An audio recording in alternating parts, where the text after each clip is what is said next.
Well, I got everything out of the way now. This is where the engine's sitting right now. Lots of components. The front brakes and suspension. Steering rack, sway bar arms, shocks, springs, and miscellaneous other goodies. The transmission mount and everything else.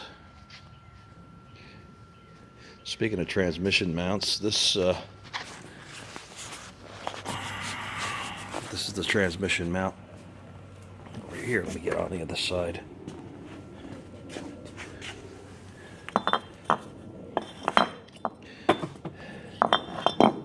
This fits up to the back of the motor.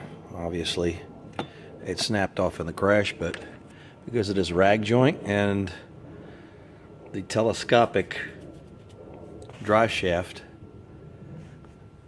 there was no damage to the case, at least not that I can tell at this point. It's a little greasy, but there's no fluid leaking out from around it anywhere, so hopefully the transmission is good to go.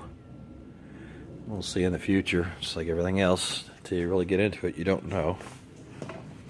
You can see from here, I don't know if you can because of the distortion of the lens here, but it's quite twisted. This is the engine cradle, and this should be symmetrical. But it's racked over to the driver's side. This horn is rolled down and away. So is the shock tower. And it's tweaked all the way from way back in here. So as much as I don't like to, I'm probably going to have to take this frame rail out, and this frame rail out, and this shock tower, and this shock tower, and these upper rails over here that support the fenders, and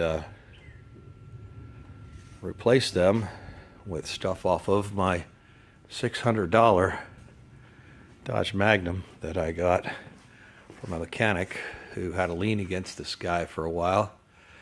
So for $600 I get all these goodies.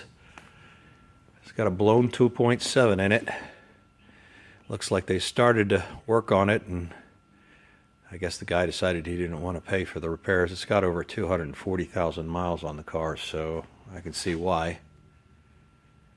But it's a straight car, and the shock towers and the upper rails and the engine cradle, which incidentally the engine cradle is anywhere from $500 to $700 depending on if you get it aftermarket or a new piece from Chrysler.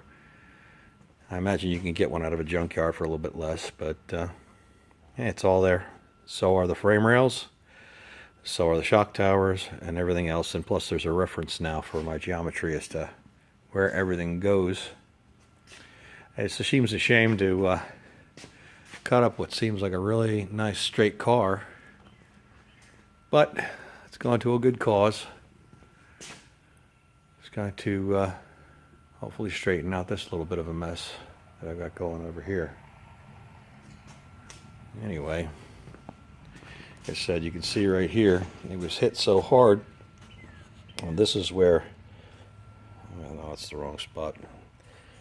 But here is where it's mounted to the frame, as you can see right here, and it's tweaked behind that point. And once this metal's stretched, it doesn't make any sense to try and bend it back. If it was just a simple soft bend like this, you could straighten it out with some kind of confidence that you might be able to get it back right. But this is after the, like I said, after the mounting point where it mounts to the engine cradle, and that's a little bit more severe.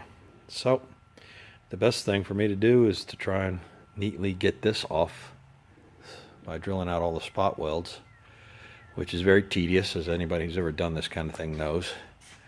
But it's really the only way to do it correctly. I mean, there's a method of cutting the frame rail and boxing it, but it's actually bent pretty far back. So if you're going to cut it here, why not just do the correct job and take the whole thing out? And that requires going under the car, which means I'll have to take the seats and the rugs out and so forth.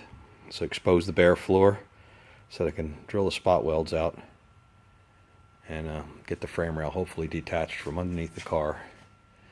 and in against the firewall here.